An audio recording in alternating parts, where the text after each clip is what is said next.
OBS starts first, so it starts streaming. Yep. YouTube will then see that, and then when you press, go live or whatever, wait 10 seconds before you start talking, and I'll, obviously wait till you start. Okay. All right. 2 seconds. Give it a couple time here with us. All right. We are live, ladies and gentlemen. Music Maniacs with myself, Dr. Earl W. Brown, and the Devious one himself, Mr. Dave Rose. It is us for this evening on this episode. We got a lot of topics to cover, that's for sure. And before I begin, I know tomorrow is going to be the 4th of July, so happy birthday, America. Happy So, Independence Day, America. and also be safe with the fireworks, kids. Most definitely, because too many videos I've seen as of late is these buffoons are holding these fireworks, knowing well that they're going to blow off their hands and everything else. I've seen it a few times. I mean, come on, y'all. I mean, come on. I'm for that actually because I'm of the belief that all warning labels should be removed from all products and just let nature take its course. That's right But there. yes, I do agree that you do have a lot of juveniles that are especially retarded these days as the IQ continues to decline and they decide to shoot it at themselves or even into their own pants. And we've seen the videos online to laugh at. But we're not here to do that. We're here to Nope. talk about music. Yep. Music, rock and roll, and everything else. All right. Okay, so first thing we want to get into was the verdict that was handed down this past, it was actually yesterday, I meant to say. Sean Diddy Combs. And let me get to the article right now, courtesy of NPR.org. After 2 months in a Manhattan courtroom, the federal trial of hip hop mogul Sean Diddy Combs, better known as Puff Daddy, later Puffy, later P. Diddy, and his current name, or nickname I should say, Diddy, has come to an uneasy close. Combs received Baby a oil, mix. Go ahead, baby oil, maybe. baby Combs, oil. baby oil. Oh gosh, oh gosh, you. The remarks and jokes about this guy was endless when this news was revealed about all that, his freak off parties and everything else. Now, Combs received a mixed verdict from the jury, not guilty on the more serious charges being one count of racketeering conspiracy, two counts of sex trafficking, but he was found guilty on the two lesser counts, being transportation to engage in prostitution. Cross And state each, lines. yep, with the trial over, it feels as if the nearly 2 year saga around Mr. Combs has reached a temporary impasse. For those who tune in to its twists and turns, now the question is what comes next? Now, one source I read that next week there's going to be a meeting on how to schedule his sentencing because he still faces up to 20 years in prison for the two counts of transportation. Each one carries a maximum sentence of 10 years. So either way, P. Diddy's going to be going away regardless. Now, I He also, go ahead. he may be convicted. Hmm. Well, he obviously he is convicted. Sorry, Yep. he may be given, let's say, 10, 20 years, but you can be guaranteed that he's going to appeal. And I kind of think because, well, we already know, well, the government knows the names of who's on the Epstein Island list, but nobody's been arrested. So Diddy is going to appeal. Maybe he'll get a year in the joint, and he'll be the, he'll be the belle of the town. Like he'll be making friends and laughing it up, giving private concerts, and nothing's really gonna happen to the guy. Yeah, pretty much. And plus the He's lot got the all the baby names. oil. He's got all the names that went to his parties. Mhm. So as long as they put pressure on, the certain people to say back off Diddy, well then Diddy's gonna walk Of course, comfortably. of course, he's going to probably make promises to some of the inmates. Hey, when you come out, I'll make you a star and such. I'll get you in the rap game. I'll get you in the R&B game, like a usual guy of his kind usually does. Hey, I'll make you a star. Blah blah blah. And of course, there's going to be lots of baby oil waiting for him, most definitely. That's for sure. Now, many of the women's rights groups are kind of like iffy on this whole thing. While they praised the two women, Cassie Ventura, his ex-girlfriend, and the singer who was one time on his record label, Bad Boy Entertainment, and this other woman who identified herself as just Jane, they praised the two women for coming out with all this information during the trial, but they're just still feeling deep down inside Diddy should have gotten more because there were five charges altogether, and Diddy only got two found guilty of. But either way, It's a you're little like, fun. yeah, it was a very fought hard, and I know his Also, attorney said, hold go on. ahead. You have Danny in the chat. He is Russian, so he's kind of dumb, but he says that I'm echoing. I'm trying to listen to the That's live stream. that's I don't that's see or hear that. I'm trying something new. That's a thing I have called FX Sound. It's a sound enhancer on my computer because you may remember a few times there was issues with the volume level of whichever music stream that I'm doing. I added that on to something that's something different to the show. Is it feedbacking right now? I I'm not hearing the live, but Hmm. Danny is the only one complaining about it in the chat. So Yeah. So I'm trying something. I'm trying a new sound direction. Give it something different.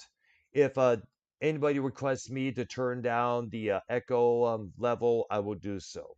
I'm just trying a little I'm something not different. hearing anything on the live, so Let me see. I don't know what. Let me see if I can do this here. Just listen to the live and see whether I'm echoing. Okay.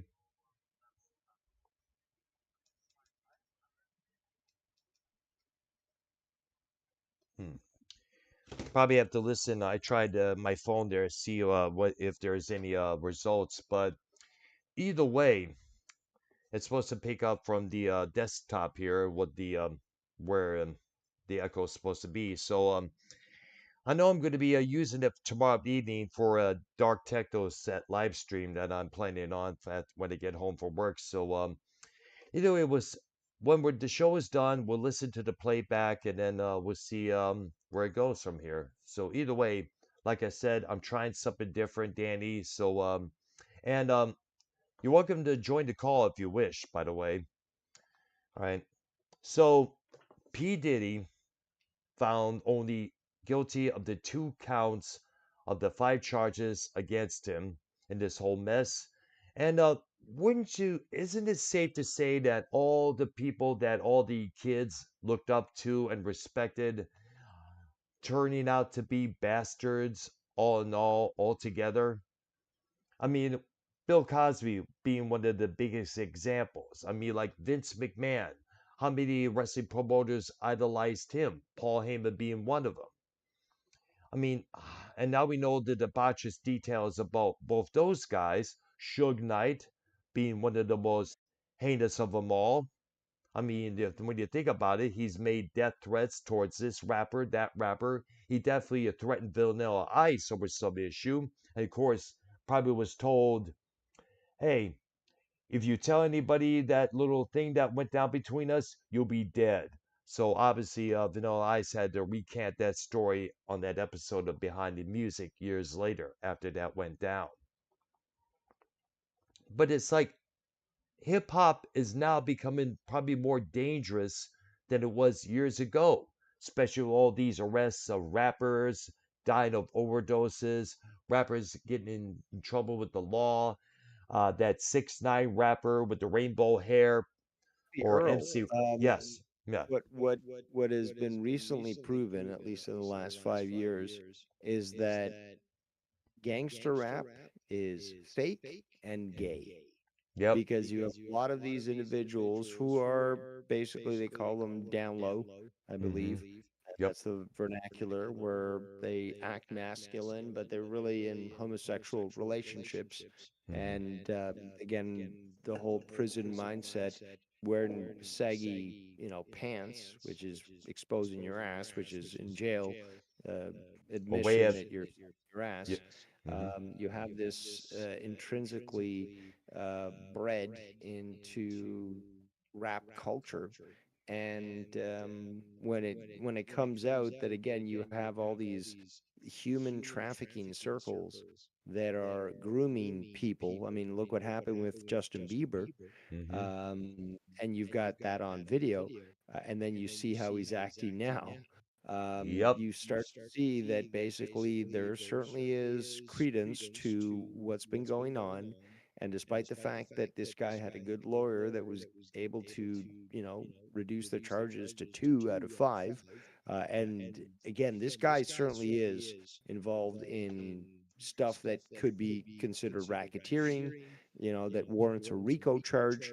But because the system is so corrupt, and by the way, did you know that uh, Comey, um, Hmm. I think it was former FBI head, his Yes. daughter is the one that's leading prosecution, and obviously because they're compromised, they're um, they're sort of reducing things, Mm. and as such, we do need to realize that just because justice didn't work this time doesn't mean that we can't see how guilty this guy is. Absolutely. I think the same thing with Vince McMahon. If anybody has not heard about that, apparently some of the charges that were leveled against him were dropped, dismissed, and I'm sure all the victims that went under his abuse and antics are probably pissed off all to hell.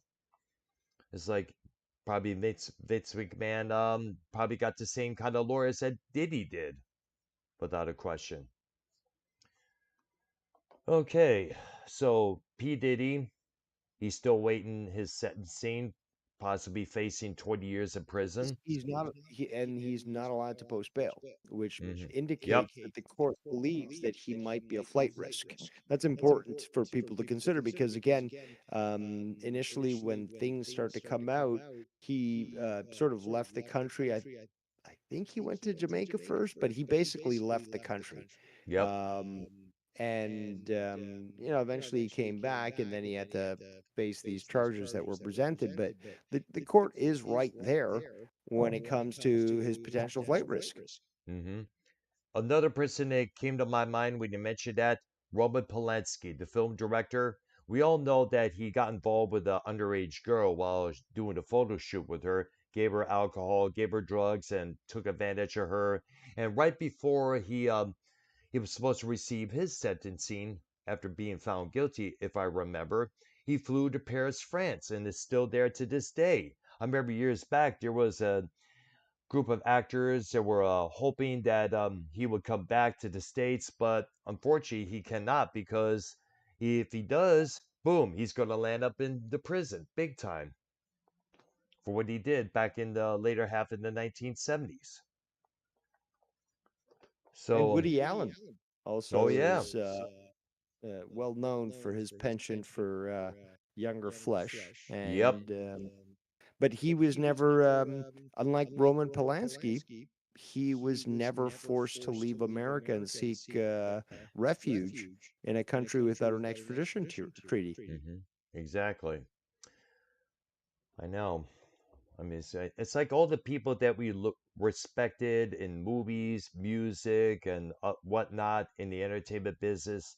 All their dirty deeds are being exposed left and right, right and left. And be honest with you, it's leaving us, the general public, into believing that there are really no more heroes out there to influence us because all of them turned it out to be a balls and crud. And you know what? I think that's a great segue because you said dirty deeds and no more heroes. And despite the fact that YR did go to a recent AC/DC concert, Hmm. this is something that I've been discussing a lot in private on the Hmm. Discord, the Music Maniacs Discord. But Yep. um, just asking the question is, when is it right to hang it up? When is it right to Good retire? question.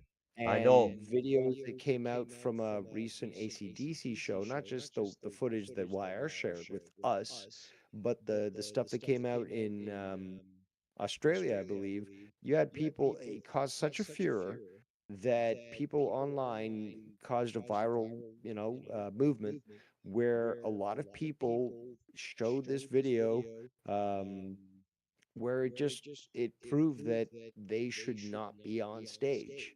And that's a point that I did bring up multiple times with people on this Discord is when is it right to retire? And well, that video I think makes a good point. You know what? There was another video that was displayed in the server. Hart and Wilson not being able to sing the way she used to. Now we understand she went through a cancer treatment, but seeing her now in that clip, looking all bloated and the white raggedy hair that she's got now, still trying to reach those high notes that she used to back in the day, it's kind of depressing. Now, I realize, as we mentioned, she went through some cancer issues. She was in a wheelchair for quite some time during most of the shows. And I'm thinking maybe it's something more than cancer, if I'm correct, why she's in that wheelchair. Because there you may remember Paul Diano, the former singer of Iron Maiden. He was having a lot of issues with one of his legs. In fact, I was looking at a photo of his right leg. It was all bloated all to hell. What kind of infection he had, I'm not too sure. It was that, oh yeah, it's that sepsis stuff that he was going through at that time. And he was in a wheelchair for most of his shows that he was doing prior to his death. So I'm thinking maybe Ann Wilson maybe going through something other than cancer. You believe so, or is it the cancer altogether, or the old age catching up to her? I don't have enough information to be able to judge that. Yeah, but yeah, I see. Now going back to ACDC, one of the things I have noticed, of course, Brian Johnson, he had a lot of hearing issues during the Rocker Bus tour around 2015, 2016, in which he had to drop out and halfway through the tour because of those hearing issues he was having. Yep, And as we I all remember know, that. I yep, thought yeah, that might have been even I thought that might have been the last of AC/DC, and they even courted the idea of potentially replacing Brian Johnson with a new singer to continue. yeah, I think this is indicative for those that are honest with ourselves. I think it's indicative where it's just like, okay, hold on. It's not the original band. Yeah, you might be able to go out and, not use the exact name, um, or maybe an adjustment on the name. But when you get to that point where you're like, okay, our our main singer may be deaf and might not be able to sing for us anymore, and we're looking for new talent to fill that, I don't think it gives value to what's been accomplished. And again, I think I'm backed up by all these videos showing that they just don't have it anymore. But more importantly, is that they're ripping their viewers off, their fans off by putting on a show. Yeah, you may have wanted to see AC/DC all your life. That's great. You check it off your bucket list. But if checking it off your bucket list is, watching them, um, it's such a degenerated state. Is it is I mean, you got to hear the song, studio produced, or maybe even like you heard a live album, or maybe you hmm, watched a concert on TV, but like you got to experience it at its proper. Why are you forcing this to continue when it lost its luster so long ago? I think it's probably because that's what they know and they're afraid of hanging it up because they realize that they need to continue making money, making all the profits. I mean, like when you think about it, I mean, like the thought of calling it quits is kind of scary because you've been doing it for so long, you've become so accustomed to it. I disagree, Earl. I disagree Mhm. because the fact is there's been others, including people like Roger Waters or David Gilmour. Uh, and I speak to, again, Pink Floyd because I know them so well, but like they've gone away, they've come back, done limited tours and stuff, but mostly they've sort of gone away. There's been other, artists and stuff who have, again, just okay. I've hung it up. Like maybe you'll find me in a cafe, or maybe I'll something, in front of a intimate audience. But like for the most part, I'm living life, enjoying myself, doing my thing, and there's no need for me to be on tour. You know. Mhm. And also wanted to add this, Angus Young. We all remember how he was on stage years ago, where he was running around with his Gibson SG, playing all the chords, just doing the lead solos and stuff. Nowadays, when we see him live, he's got the gray hair. He doesn't isn't moving that much. I'm thinking maybe it's the old age or something else. Maybe It because is the I'm. old age. Yeah, It it is the is. old age. And Yep. again, it's not like these guys, spent time at a Buddhist temple, healing their bodies. These guys live the rock and roll life. Okay. It's surprising they're even alive. Mhm. So their bodies just cannot do it anymore. And yeah, I see where YR might be coming from, or he got to finally see them, but in that state, I would rather just remember the good memories I had by listening to them, whether it be on the radio, at a party, at a concert, um, but like not in their current form. Mhm. And by the way, the current form right now is mainly just Brian Johnson, Angus Young, and their relative Stephen Young, with a different drummer and a different bass player. There's no Phil Rudd, nor is there any Cliff Williams on the road with them. I'm not too sure what happened with those two, but it seems like I usually when people lose all the original members and there's only one or two left, and they bring in new guys to fulfill those spots. That's when the general public and the rock press often call those legendary bands tribute bands. I know a lot of people said that about Judas Priest when the remaining true members were Rob Halford and bass player Ian Hill, because Scott Travis didn't join until 1990, and Andy Sneap came in a couple years back to fulfill Glenn Tipton's position because he's unable to tour because of the Parkinson's disease that he's been dealing with for how many years now. And I'm beginning to wonder maybe after this big route, for I understand, and I think it may be proper to ACDC to let it go and just live on the royalty monies, their investments if they have any.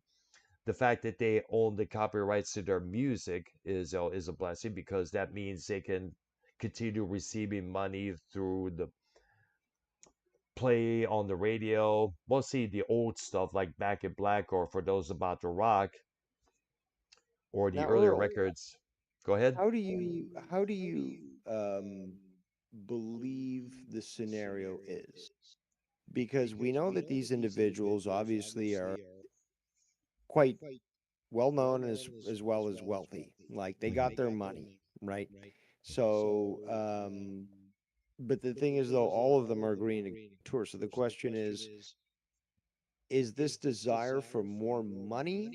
Is it the desire to try to prove people wrong, that you can still do it? Is it just the fact that you want to um, put on shows, and you want to perform because that's in your blood? Because if that, like the last answer I have to, dissect is that if you're charging the money that you are to watch a supposed AC/DC show, when you guys did River Plate in, was it 98, I think, or something? There was like a million people. Mhm. And that show is fucking awesome. Like, and you're charging, high amounts to go watch you when you can't even hold a tune. It's not right. It's not right. So what is it? Is it ego? Like that's what I'm wondering. Like what is it that even with Heart, like the video that I shared with Heart, like what is it that keeps what do you think keeps these people going to go to the point where they're beyond their best before date and they just insist on being there? I think it may be some of the second option that you mentioned, and the last option as well. I think it's the idea that they still want to continue playing, still want to continue performing, especially now since we have all these younglings out there that are now discovering their music thanks to songs like Barracuda or Back in Black being on social media, videos, clips, reels on Facebook and such. And this gets the kids out there intrigued and discovering all this new music that they did not know about because they were not born at that time. Motley Crue being another one. And I think deep down they realize this, and they realize, hey, we can't be sitting in our rooms at our nursing homes, while everybody's wondering, does this band still exist? Does this band is still around? Let's go out there and get ourselves a new audience and make some millions of bucks along the way. And plus, I miss playing live. It's been in my blood since I was a teenager, and when I go on stage, I still feel like that teenager to this day, even though I have a hard time keeping the chords because of my arthritis in my hands. I think it may be those options right there. Interesting. hmm And plus, like take for example, Pentagram. Bobby Liebling, the singer that who gave out that gazed out look, when that video went viral all over the place, new interest in Pentagram, the band, their music, definitely rose top notch. I understand why I had a ticket to see them play live at some venue near the Dallas area. We've yet to hear the outcome of that, if let alone if he even seen that group. And I've been seeing a lot of other clips of Mr. Liebling, doing that exact same stare, kind of like a demonic, zoned out on acid stare. I'm sure you know which guy I'm referring to. The guy with the long gray hair, white hair, with the spaced out look, like. And if it's to say that all the memes made on this guy definitely helped generated a new audience for Pentagram because the band's been around since 1970, and Liebling is the only original member of the group left, by the way. So I think it's this rediscovering of their music by the younger generation of today that's also propelling these bands to continue performing despite the limitations that they're now experiencing.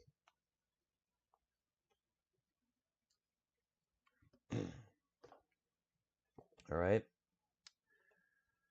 Okay, so now we get on to the next thing. It's coming this Saturday.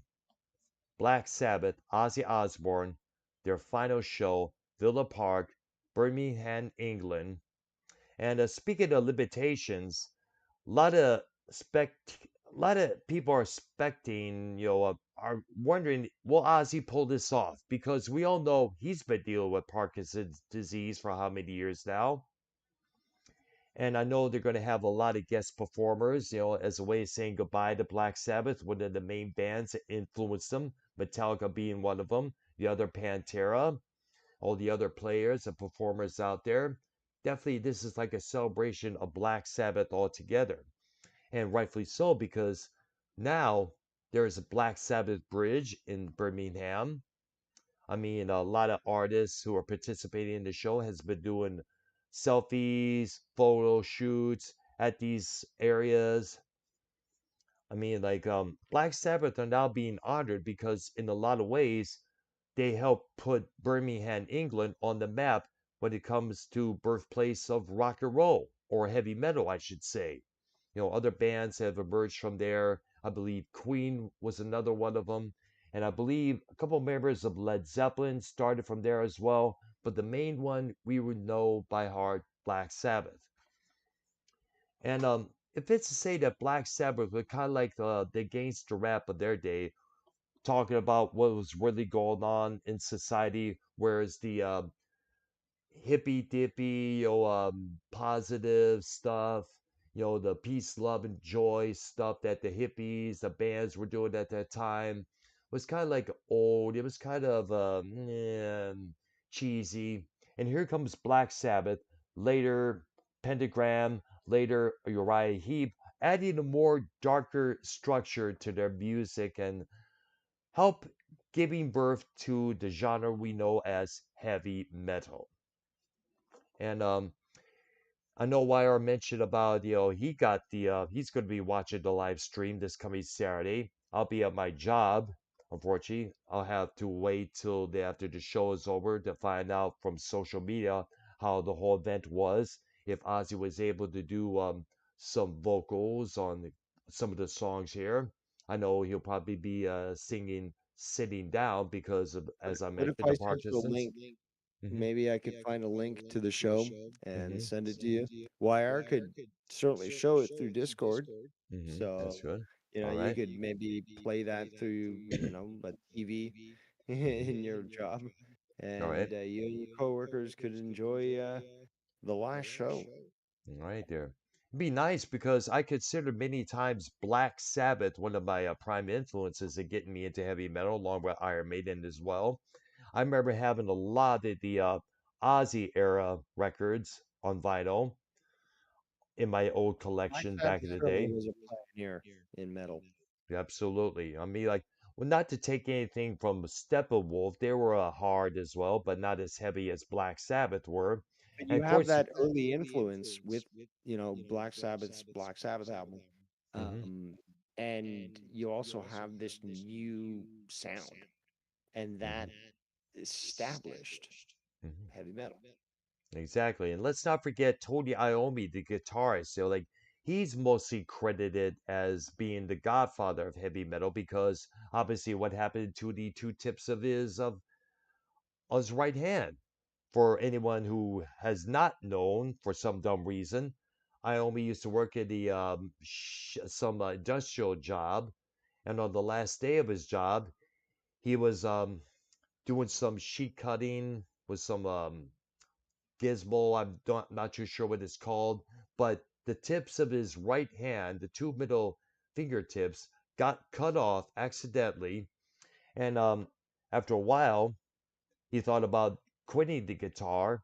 Then somebody gave him a record by a guitarist named Django Reinhardt, who only was able to use the fretboard on his left hand with just the two fingers that he had, the middle finger and the index, but still was able to pull it off. And that gave Iommi the inspiration to pick up the guitar once again, but conjure up these plastic tips made of leather to make up for the length of the two fingers. And he also had to use the lightest of guitar strings as well as detune the guitar so it'd be more easy to bend some of the strings. I've heard this And story. yep, exactly. And the meme I saw a couple times said it best. Gets his fingers cut off in an accident, events heavy metal.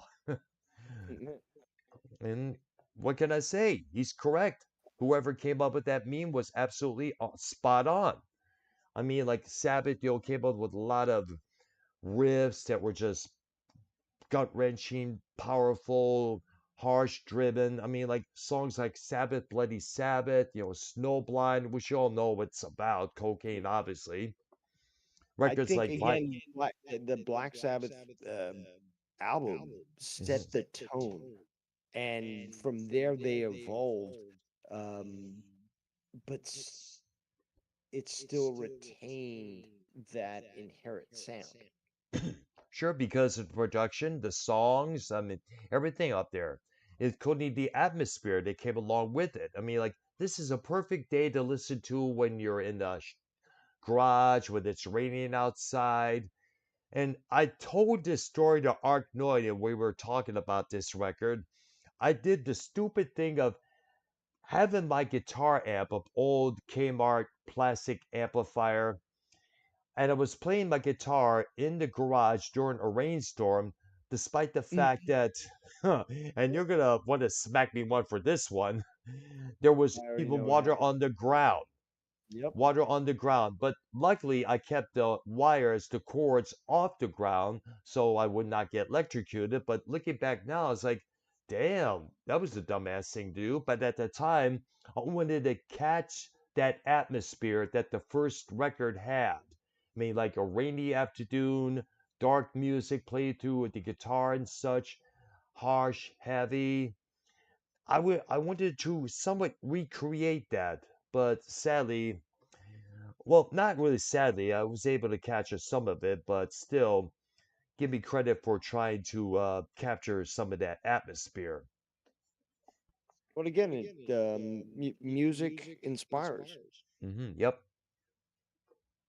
it does indeed. Yes, inspires a lot of bands out there to come out there and do a lot of good stuff there. Come out with bands of their own. I mean, like, look how much of an influence Kiss has had. Look how many bands like Nazareth was inspired by them. Led Zeppelin being a big one is just as well. Yeah, they're a huge influence, just like the Beatles. But The again, you have a lot Stones, of the bands Stone, that, the Stones yeah, as for well. sure. hmm I'm going to put something in the general chat here that I couple saw a photo that I did at the castle a long while back. And since we're on the subject of Black Sabbath, let me find this right here. Here you go. I just put in a photo of myself and this young lady that I saw wearing the same Black Sabbath shirt that I was wearing at that time, and just had to get a selfie with her. I put it on the Facebook group page involving the castle, and a lot of people enjoyed it. And yes, I did a lot of hashtagging of all the Sabbath songs and albums, and just figure, what the heck, dude? Hey, why not? It's cool that she has the same shirt as you, almost. Exactly. Yep. But Pretty as well that's there. the thing, though, is that for all the haters, this I have to laugh, Earl, but for all the haters that are out there, just like these women are not scared to approach Earl. I hmm think it's quite the opposite. Again, this guy towers over the soy boys in this community. Yeah, people don't seem to understand that, like, this guy is fucking tall. hmm Um, but yeah, like, ignore the fact that literally he can take photos with women that most of these haters will never have even a chance with.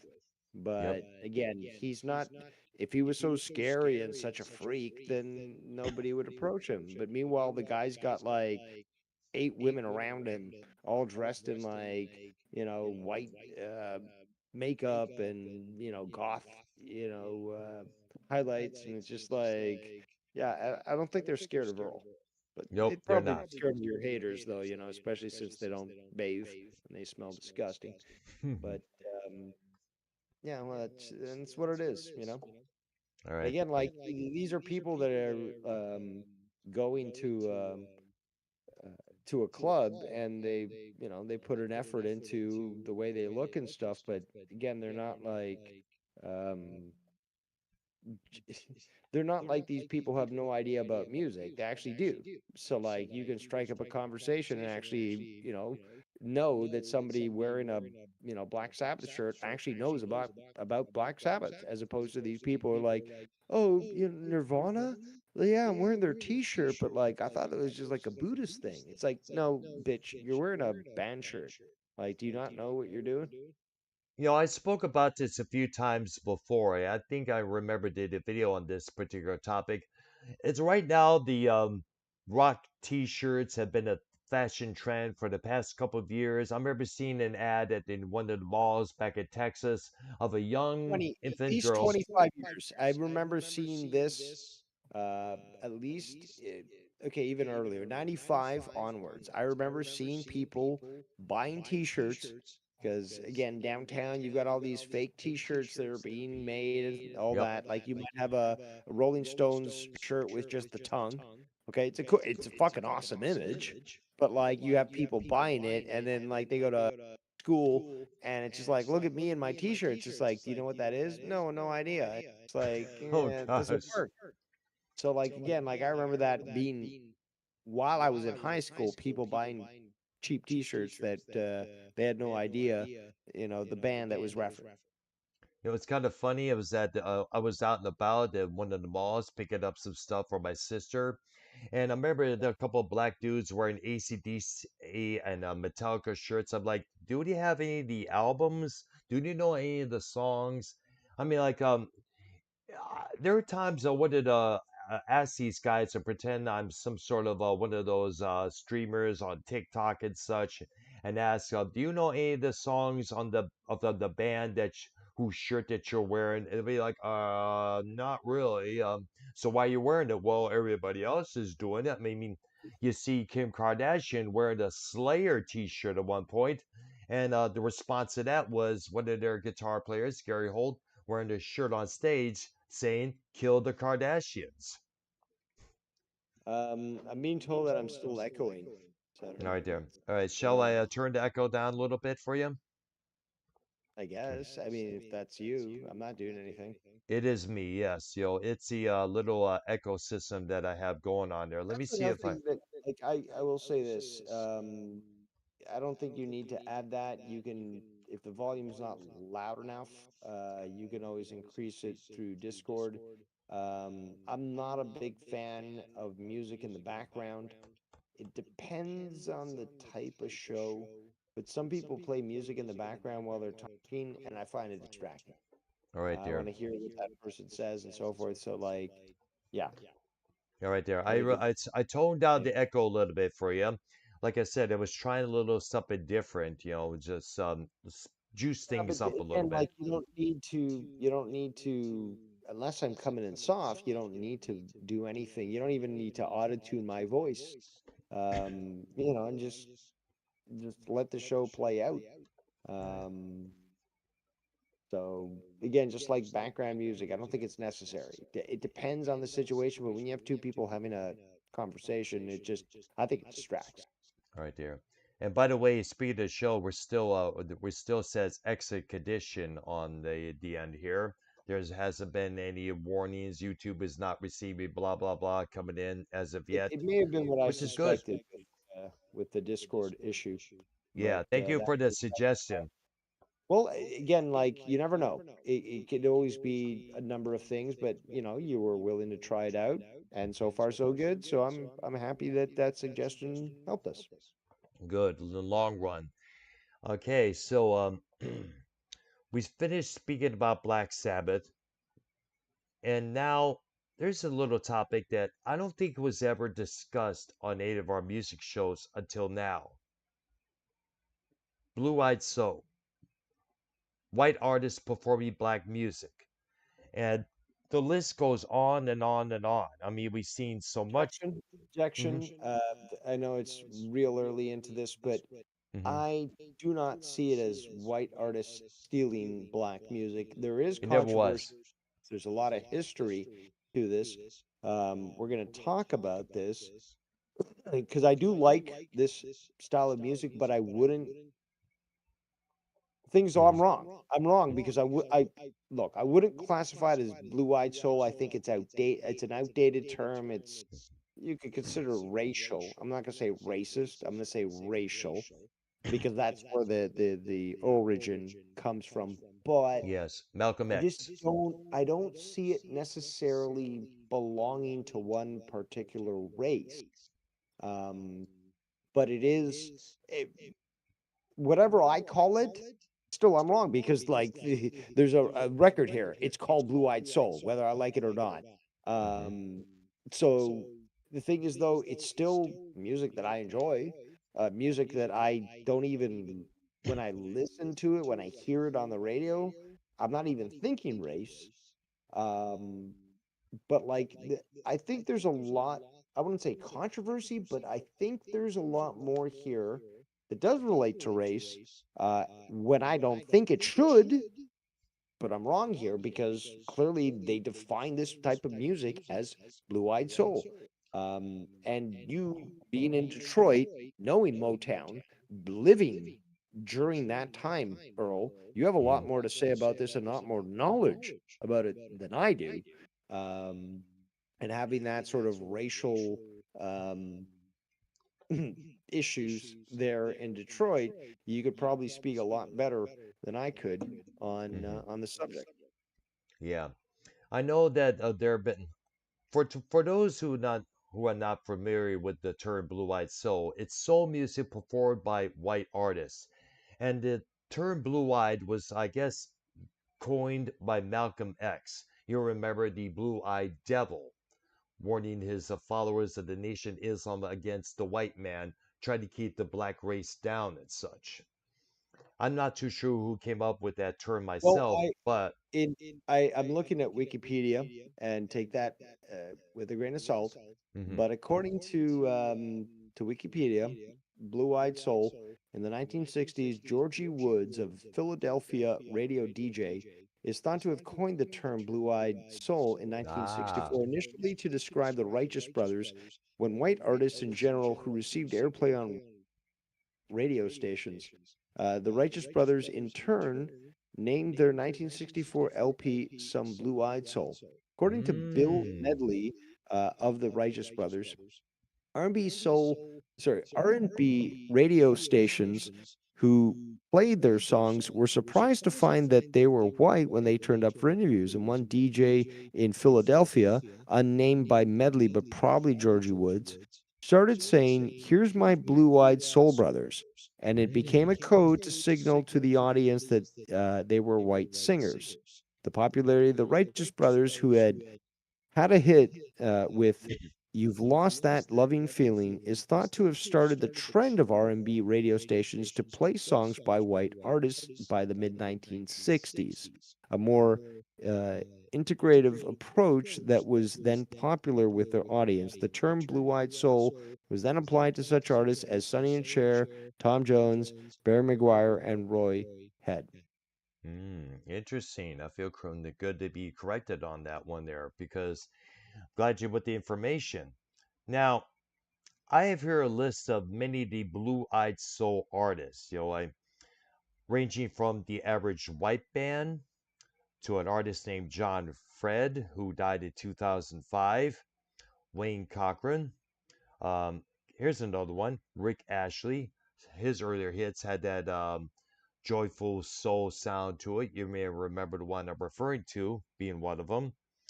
Tom Jones. I'm not too sure if he was a soul artist altogether, but he did some soul hits. But the ones that really come to mind would have to be Daryl Hall from Daryl Hall and John Oates, obviously Yep. Yep. considered one of the biggest, and the late Tina Marie, who was signed on to Motown Records.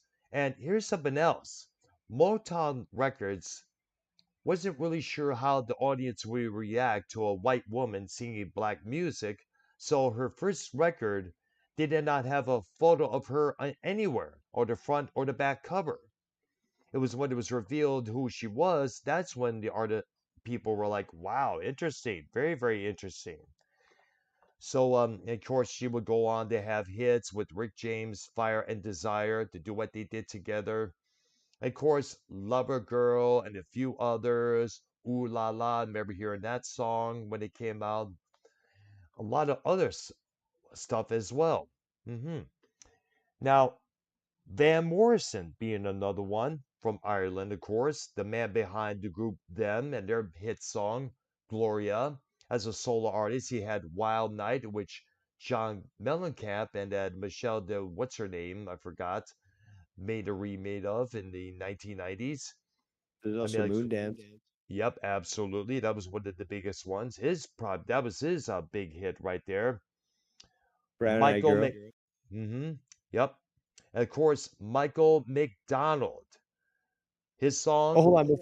Before you continue, I do want to say that Daryl Hall has been quoted, and he said that He described the term blue-eyed soul as racist, saying, quote, "It assumes I'm coming from the outside. There's always been that thing in America where if you're a white guy and you're singing or playing in a black idiom, it's like, what is he doing? Is he from the outside looking in? Is he copying? What is the point of it? Come on, it's music. It's music." And th- again, that's the feeling I get when I understand the connotations. Not when I hear the term, but when I understand the connotations of blue-eyed soul, because it's sort of it's exclusionary, and it's just like assuming that that style of music would not have been accomplished without a certain influence. To me, I some might call it contemporary urban, um, or soft rock, but to me, it's still what eventually would have formed, regardless. Uh, so can't I can't agree with this whole racial connotation, um, on the music. You know what? Fuck the racist bullshit there. I mean, there are black dudes out there playing heavy metal rock and roll. Nicky Buzz, for example, he was the Oh, singer, lead guitarist for a band called Vendetta. I remember hearing the song Babylon Rocks on the old MTV and commercial radio around the time that song came out. Living Color is, I believe, Yeah, an entirely black band. You've got yep. Thin Lizzy, which is headed by a black guy. Phil Lynott, who is no longer with us. He passed away in 1986. Too much drugs, heroin being one of them.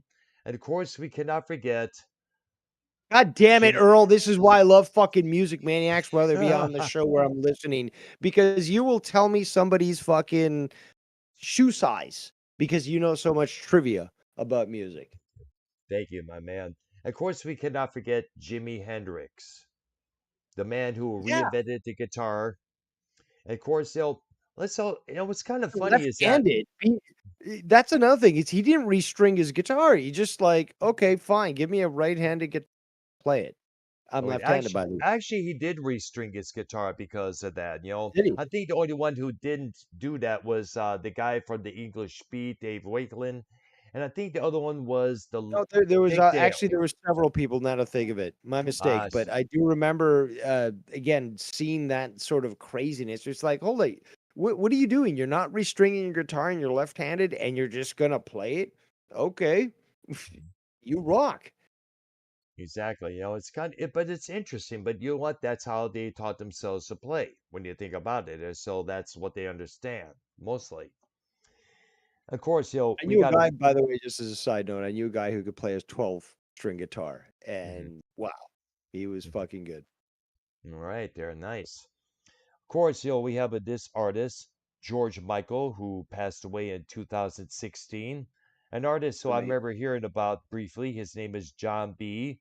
Dusty Springfield, the song that she did, Son of a Preacher Man, and a few others. Who cannot forget the duet she did with the Pet Shop Boys? What Have I Done to Deserve This from '88? That was a humongous hit for her. And of course, the one you mentioned, the Righteous Brothers, Justin Timberlake, and of course, two other notable artists in this genre, Robin Thicke, the son of Alan Thicke. Remember the song He's Blurred not bad. Lines? Actually, I've got to give him that. He's not bad. Mhm. Exactly. And I guess after he put out that record, Paula, which was trying to win his wife, actress Paula Batten back, I guess that's He when was a his career. scumbag, though. I Now that I heard about it. remember, Yes, I heard. he was involved in some very, very bad things. So, Yes, I I'm remember not that. excusing his actions, people, okay? Just like, look, the stuff I see, this stuff is catchy, okay? Just like ABBA, it just like, it really means nothing, it's not like an artist who's talking about, something important in our lives. It's just what it is. And Yeah, I I heard really it. shouldn't, nobody really should, like, this is another philosophical discussion that we should have on a show, but like, eh, I shouldn't have to justify my enjoyment in music, regardless of what it is. It's just like, if I enjoy it, who the fuck are you to criticize it? I could criticize what you like. Exactly. I So guess I get. regardless of how frivolous, because some songs actually address certain issues, life situations, all that. Very important stuff, because they make you reflect. Other stuff makes you sort of disconnect and just enjoy the ride that they give you. And some stuff is just really just like pop. It's just like have a fun time. We're gonna talk about fucking it could be new country, drinking beer and fucking driving your 4-wheel drive truck in the wilderness. It could be fucking I don't know some pop girl talking about going to a party or whatever Hmm. um whatever it is like that pop style of music where it's just like this isn't deep, just have fun listening to music. I'm cool with that stuff too. Hmm. Exactly. That's true. True to word. True to that. I meant to say. My bad for that. You know, I know a lot of times I remember a lot of white artists being played on black radio stations. Like I remember Daryl Hall, John Oates being one played on one of the R&B stations back then. I think it may have been let's see. Oh yeah, I can't go for that when you had that rhythm going on, which by the way was a drum machine doing that. And of course we cannot forget Simply Red, Mick Huckball, Holding Back the Years, their cover version of If You Don't Know Me by Now. I mean, that was a big hit. Those songs were huge muggus hits for the group. I mean, like Mick Huckball is regarded as a big gem in the music world, no doubt about that. And by the way, there's a song they put it out called Sunrise, which I remember hearing on the radio station, the Stores station that where I work, and it made me want to look it up because it sampled some of the chords and the beats from I Can't Go For That from Hall Notes. And it is a very intriguing song without a question there. And of course, we cannot forget the Bee Gees, the big move they made from a Britpop from the 1960s to the 1970s R&B funk genre. They definitely did that. And plus, we cannot forget the disco hits they had when that genre was running amok like it was. Staying Alive, Night Fever, How Deep Is Your Love. Heck, Their orchestration, their instrumentization, um it's for those that don't know, they won't see it, they won't understand it, but they were one of the better bands. And again, you might judge them on the style of music. So okay, like oh, disco. I was just saying that pop music. It's light, it's frivolous. Like you just have fun listening to it. But when you have a band like the Bee Gees that are writing music, you get a symphony when they write. You get such good production and it sounds amazing live. Like if you watch actual live videos of the Bee Gees, you'll see that they didn't need any post production to sound good. mhm, They were fucking incredible on their own. And again, like I said, you can dismiss the style of music that they did, disco and stuff, but if you look at the effort that was made and the genius that was put into those, uh, again, like these blockbuster songs, it goes to show that this band was a lot more than, the uninitiated would understand. exactly. They had other hits before, like of course Words, that one song that Argnoya mentioned about a mining disaster in 1941. Plus, we cannot forget the Uh, let's also not forget the Cucumber Castle, which I thought was kind of cheesy with it, but Robin was not involved in it at that time. It was Barry and Maurice. And the sad thing is that now Mo- Rob Barry is the only one that's left. Robin passed away, Maurice passed away, Andy died years before. Barry's the only one left. And credit to Barry. He did a lot of good production for a lot of artists like Kenny Rogers. He worked with Barbara Streisand. he had a solo album of his own called Now Voyager, which out of chance I picked up the cassette for about $1 at the nearby independent record store around a year after it came out, 1984. I mean, he wrote the song Grease for the movie of the same name. I mean, even Alice Cooper said the Bee Gees wrote some outright damn good songs. They were great songwriters, without a question. The song You'll One, that was a big hit around 1989. Of course, You Win Again from 1987. That was pretty much of a good hit for there. But unfortunately, it took how many years to get over that gold chains and disco suit image that people remembered from them from years ago for them to really carry on. And now Bee Gees are being appreciated all over again, like many of the artists that we mentioned previously, whether it's AC/DC, Black Sabbath, or Yeah, this other because real group. music stopped being written in 2005. Mhm. And since then, it's just been regurgitation, which is why people are now going back to the retro stuff because they realize no real music, no real movies, nothing is real anymore. They're I all just know. fucking regurgitating and recycling old shit, and they're doing a piss poor job.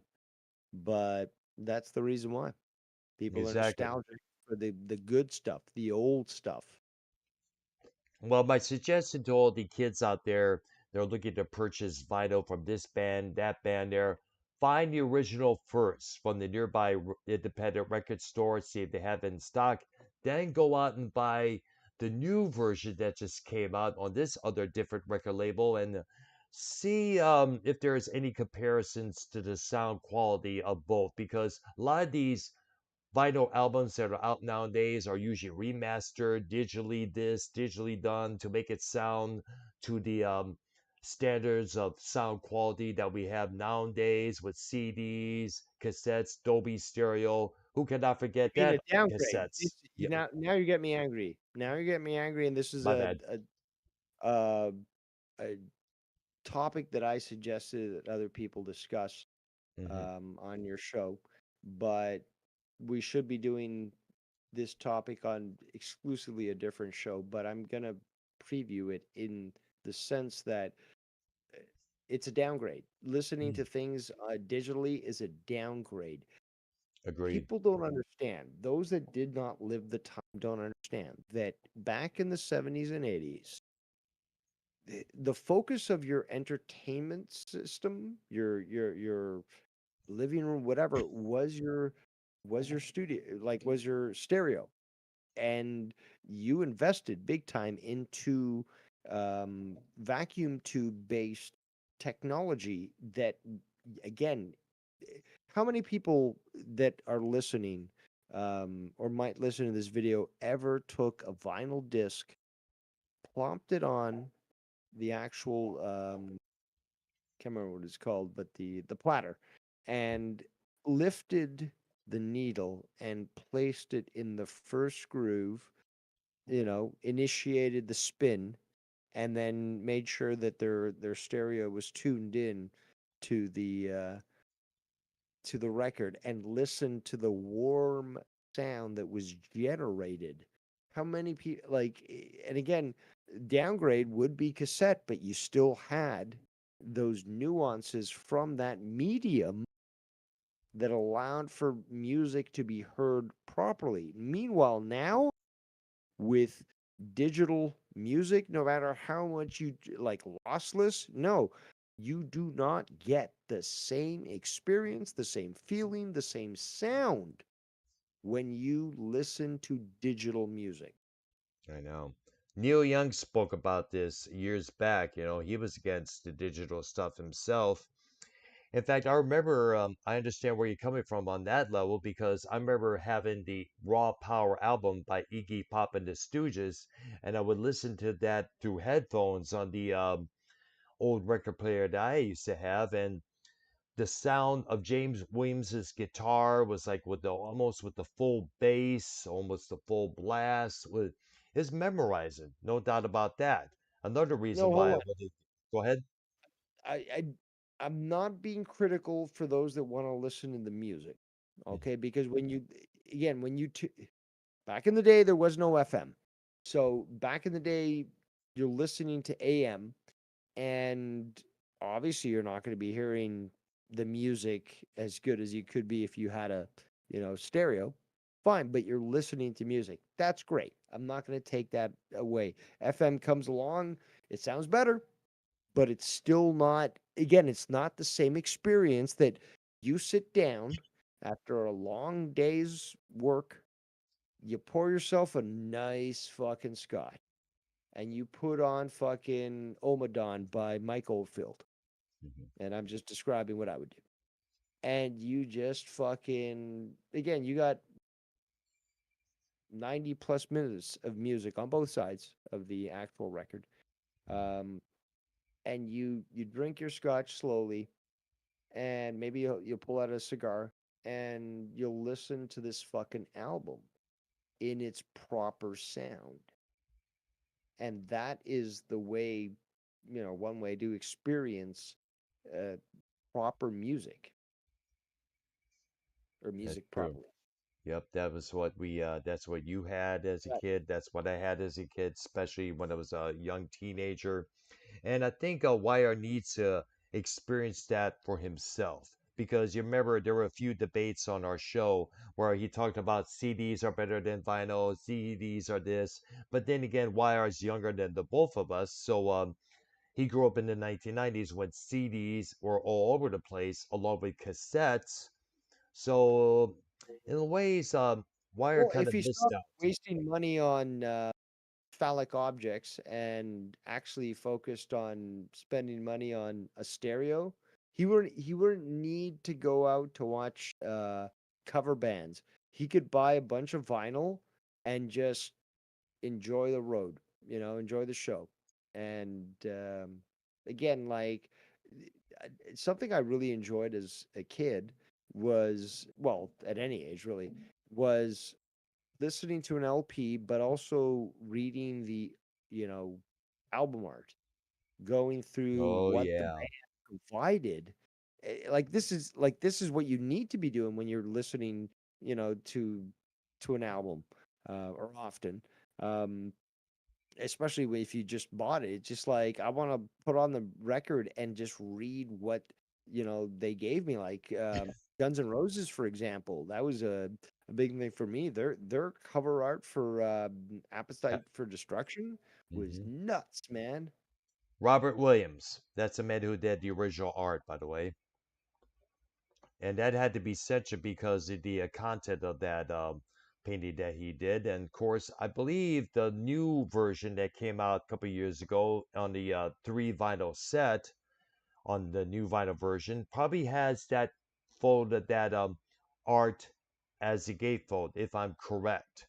But for years, they had to replace that cover with the one that we've seen many times on the CDs and cassettes and later on vinyl copies around that time because too many people are getting upset over the content of that painting that Robert Williams did.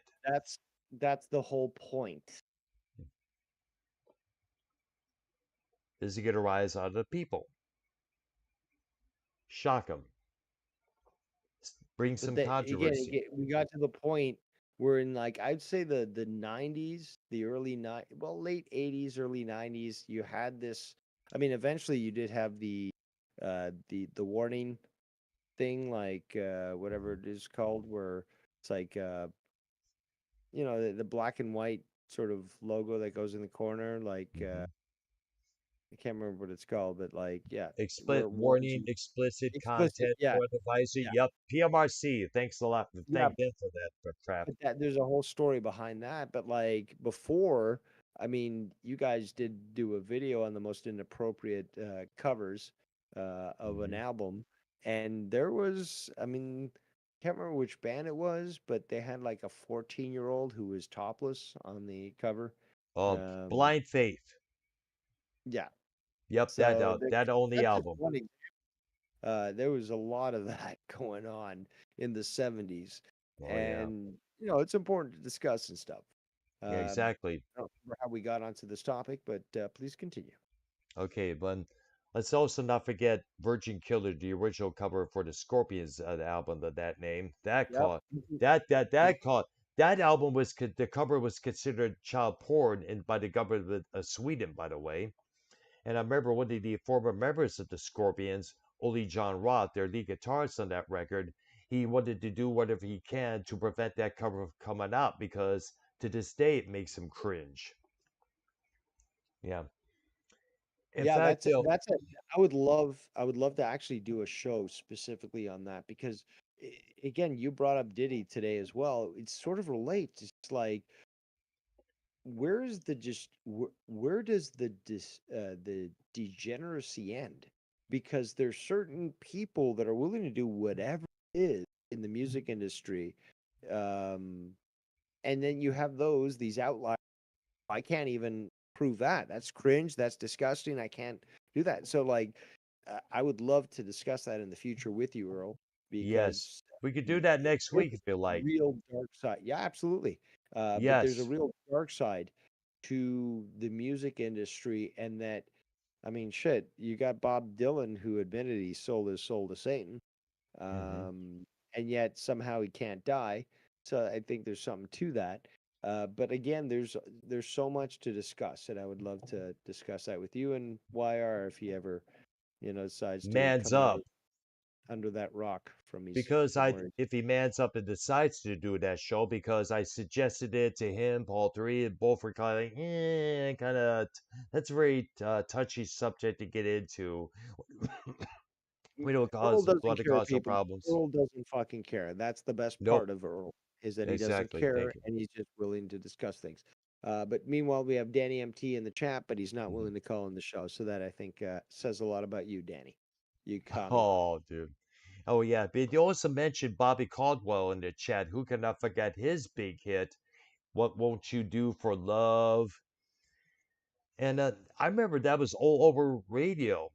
R&B radio, regular radio, even a jazz radio station played that song for quite some That's time. why I don't. That's why I'm just like conf- I'm not confused. I'm just conflicted. I'm conflicted at the fact that this stuff is labeled as black music appropriated by white people, but I heard this shit like throughout the fucking 80s on the radio and fucking at home and like on TV and it's just like to me it was common and it just I also again consider it sort of urban contemporary soft rock music.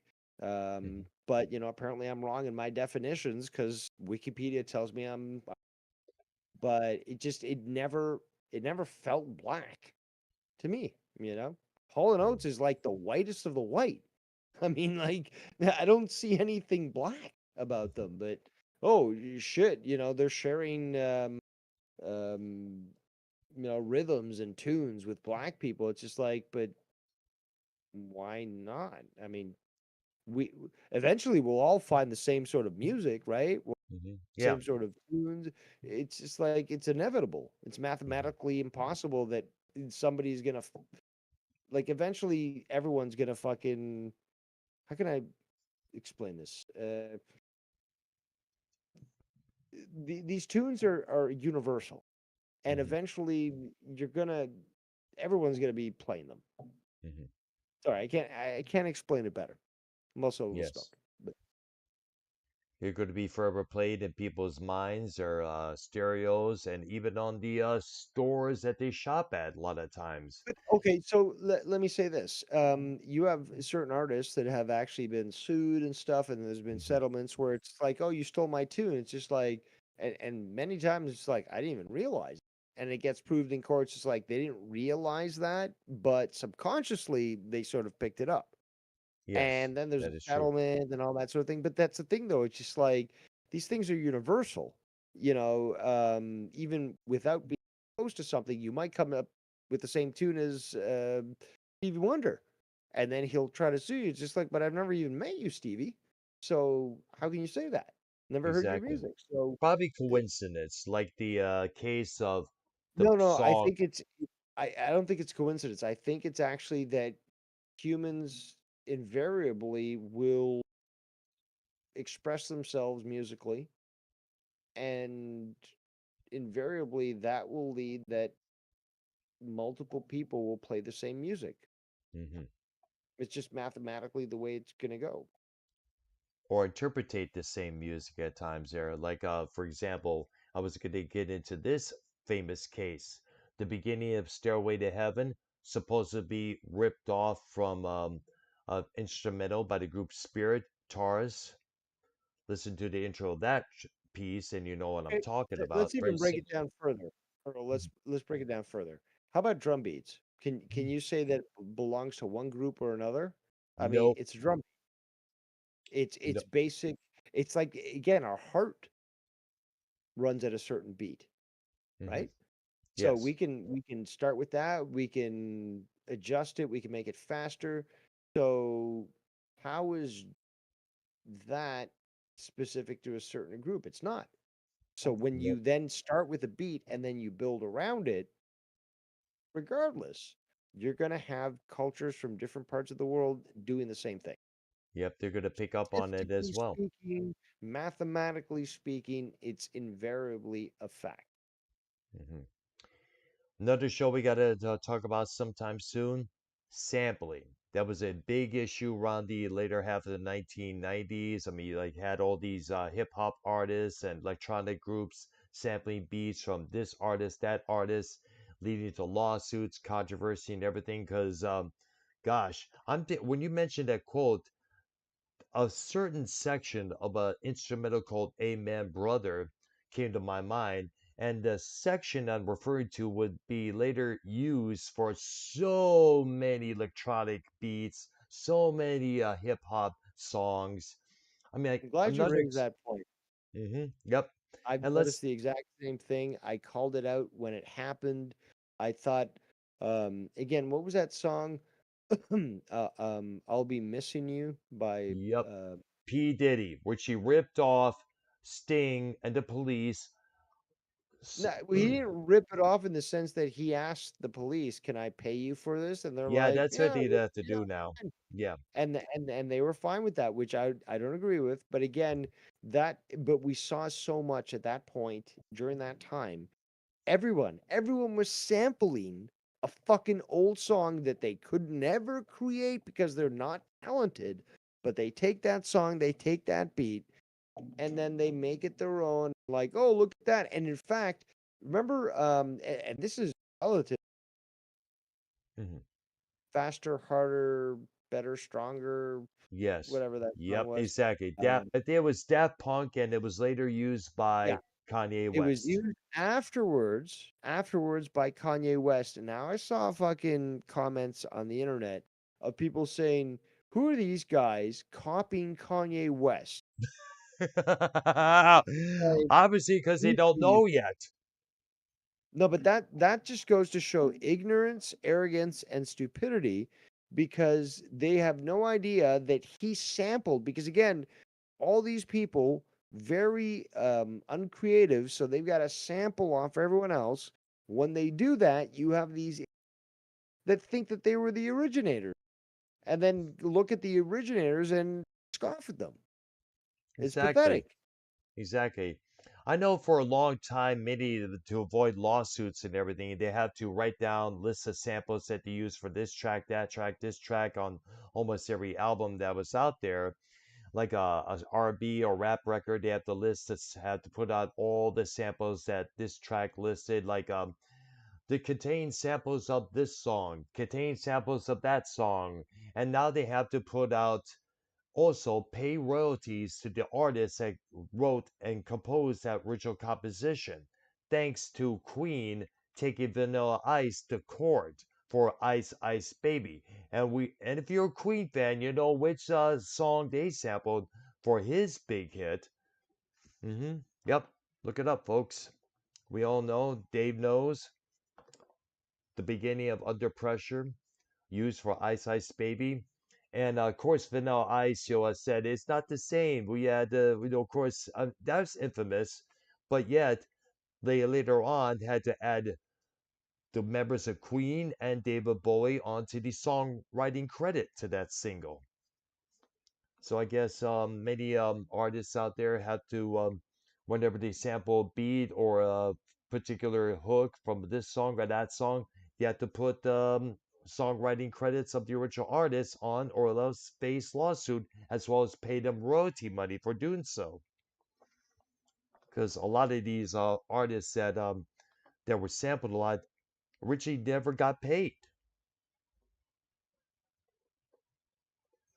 Yep. Exactly. All right. All right. So, and What's next on the docket? next week, definitely No, the no, no. botches. What's What's up? next on the docket? Well, As in, nothing. what's I next think on we our pretty list? much covered all the Can things we need to we cover, just I power guess. through all the because like Earl messaged me earlier, Mhm, messaged all of us earlier, YR, but mhm. YR seems to be missing. But he's like, bam, Who bam, bam, cares? bam, bam, bam, bam. Are we good? It's like, I oh, that's a hefty amount of information, but let's do it. right there. And yeah, I think we got through most of what you said. Yep. Um, but yeah, I mean, I was the glad Blue that. Eyed Soul is something that we wanted to discuss for quite some Mhm. time. Yeah. It's a, and again, I think a big purpose of this show, uh, because I've watched it as a fan from the get-go, is Hmm. that it's trying to encourage other people to listen to new music. Yep. It's not just like, oh, this is what I know about music. It's like, no, dummy, this stuff is good, and I like it, and I think you'll like it too. And it's Hmm. just like, friend, it's just like, dude, did you hear this band and this song? No, you need to hear this song because it's awesome. Right there. And again, that's what I love about your show, and Mhm. to Thank you. talk about music and share your love of it. And maybe somebody will end up tuning into something you recommend, and they'll Hmm. feel the same way that you did when you heard that song. I know. Yes. Exactly. And so, and speaking of YR, I said this before during one of our discussions earlier.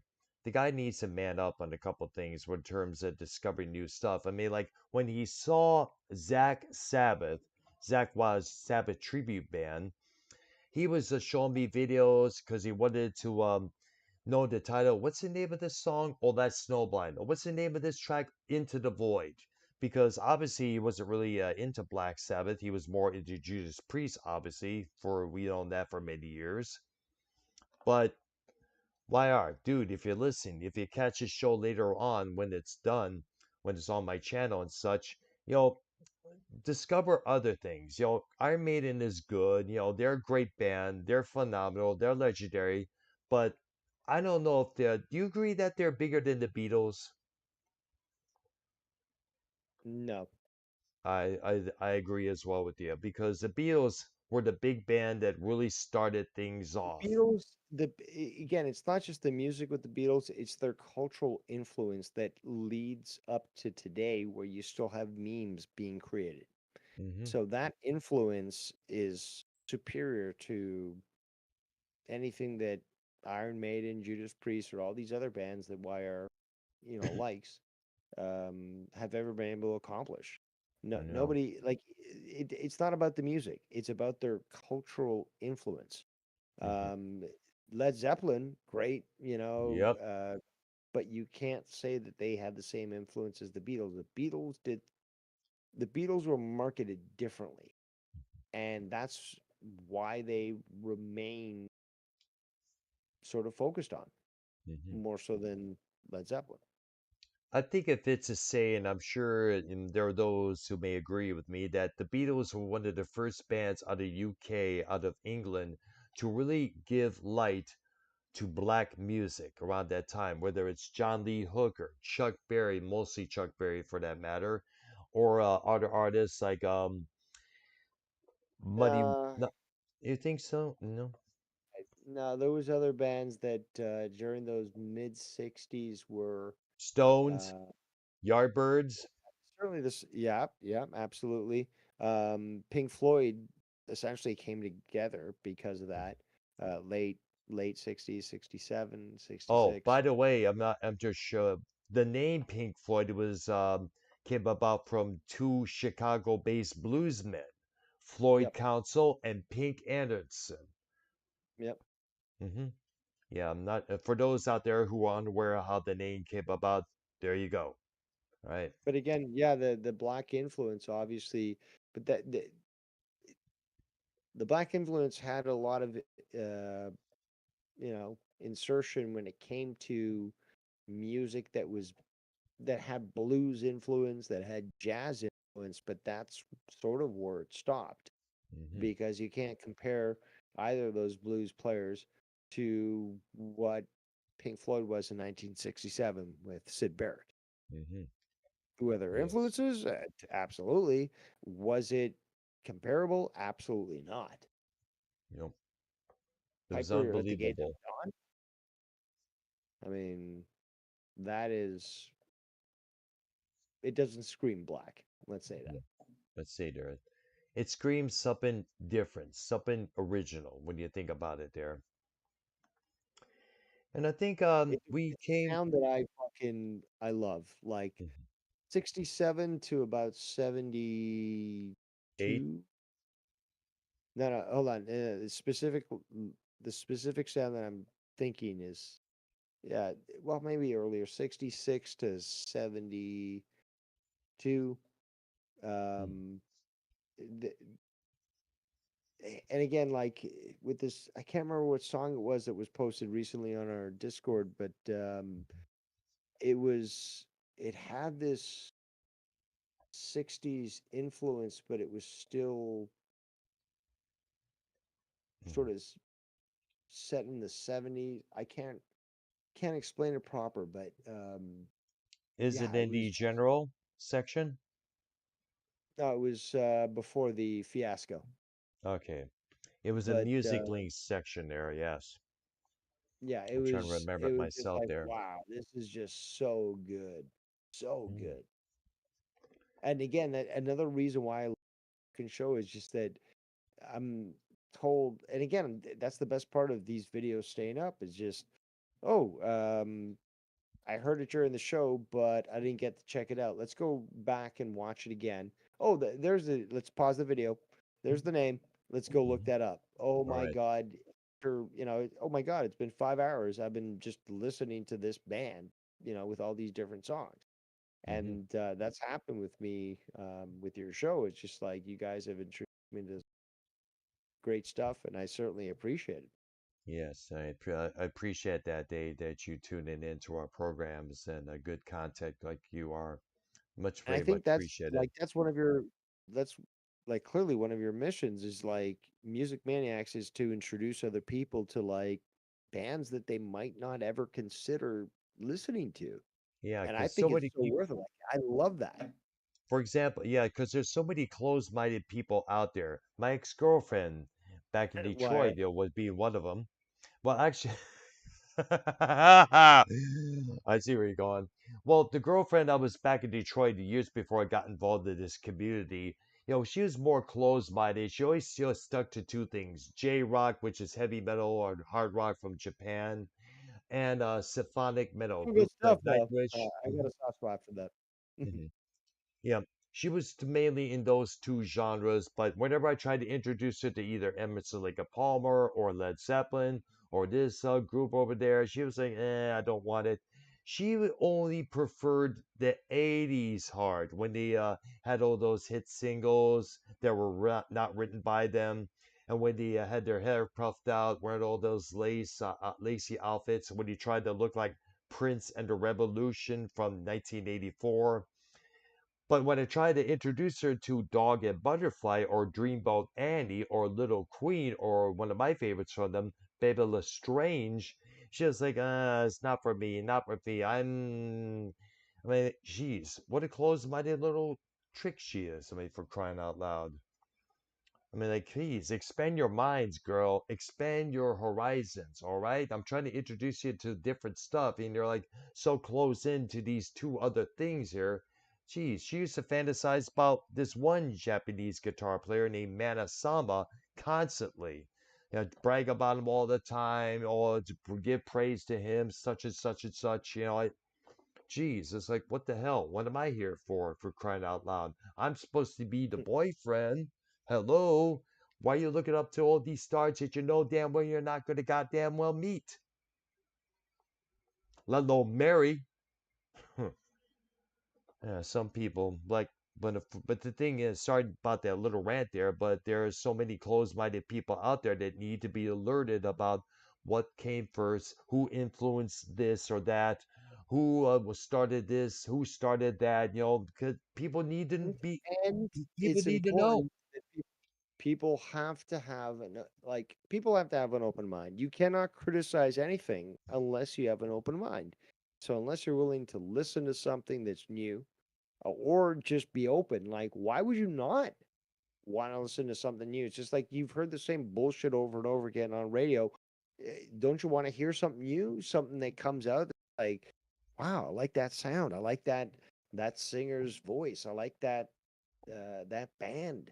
The band name sounds great. Like, I can't wait to learn more about that. Like, the that is the natural, I think, way of conducting oneself is when you hear something new. And I haven't looked into the information, but I can direct you to where it is. But Definitely. apparently, there's some sort of study where um, for most people, when they hear a new song on the radio, they'll instantly change it to another radio station. I I'm actually know. quite the opposite. If I heard a song that I've already heard, I want to change it. I want to fucking find an obscure radio station and hear a new song and be like, holy shit, what was that? And I've got like a pad of paper and pen in my car. I'm like, oh shit, like let me write that down and I'll look it up when I get home and fucking great song and stuff. Like Yeah, I I know. like hearing new stuff. You know what? If it's to say that if Brave New Waves was still on CBC radio, we would be everybody else would be should be tuning in and check out all the content that show would play. I mean, I used to tune into that show a lot of times late at night when it would air on CBC Radio 1 out of Montreal. That's where I discovered Revolting Cox, Meat Beat Manifesto, artists on the Wax Tracks record label out of Chi-Town. That's why they discovered Bill Laswell. That's where I discovered, this album that I And still isn't love that to this crazy day. that a Canadian radio station would know so much about American bands? Like Mm, bands that again aren't big, yeah, but they're giving you and I remember this, when I was a kid, it's just like you're listening to a radio station and they're telling you like this band is great, listen to this, and like they're the next big thing, and the next thing you know is that they are the next big thing. yep, So like, hmm yeah, like I know what you're talking about there. exactly. It's like, wow. I remember hearing this, like another example, John 5, his real name, John Lowry. I remember seeing this cat at the Ritz in Roseville back in the later half of the 1980s with this group called Pepperland.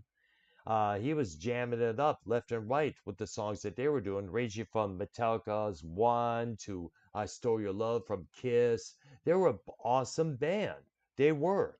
Then the guitar player left to go to California way before, well, I'm not too sure. I was going to say way before it got so liberal, but I'm thinking it was liberal way back then, back in the day as well.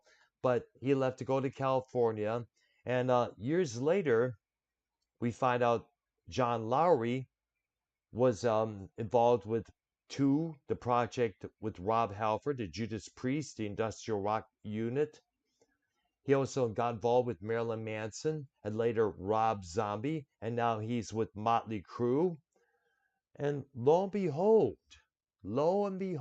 the same guy we used to see at the Ritz of Roseville in New York, and Warren, Michigan during that time is now on stage with the bigwigs in heavy metal and rock and roll. Unbelievable. Much respect to John Five, I should say. And I think that'll probably be the end of our show for this evening. Definitely next week, I got to dig into the debaucherous actions of various rock stars. There's a lot of them out there that did a lot of stuff. Definitely got to dig into that, most definitely. All right. Dave, thank you so, so, so much for being part of this episode with me. We thank you Well, thank dearly. you. Again, I always love talking about music, and I love learning, and Hmm. you certainly know quite a lot. So I'm just here enjoying myself. It's always great when there's more people that can share their knowledge All of right. music, and yeah, I look forward to next Yeah. week. All right. So there. And Wire, if you're listening to this later on, get your ass on the call next week, okay? All right, there. And also, don't interrupt me when I'm trying to talk about something like you've done in the past. Enough of that, all right? No more. That will no longer be allowed on this show, let alone any other platform, okay? Okay, do your sidebars when I'm done speaking, okay, kid? All right. All right, for myself, Davious Dave Rose. Thank you for tuning in for this night's episode of Music Maniacs.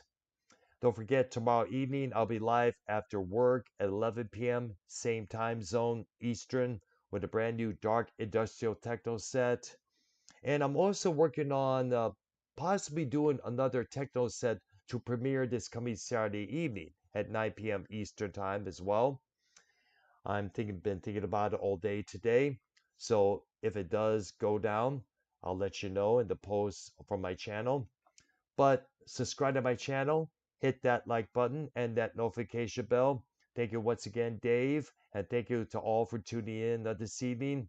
Everybody, enjoy the rest of your Thursday night. Take care. Please. Happy Independence Day, America! Yeah, that's right. Everybody live it up tomorrow night or tomorrow afternoon, I should say. And once again, be careful with the fireworks. We do not need anybody's hands being blown off, let alone their faces and such. Okay? Be careful.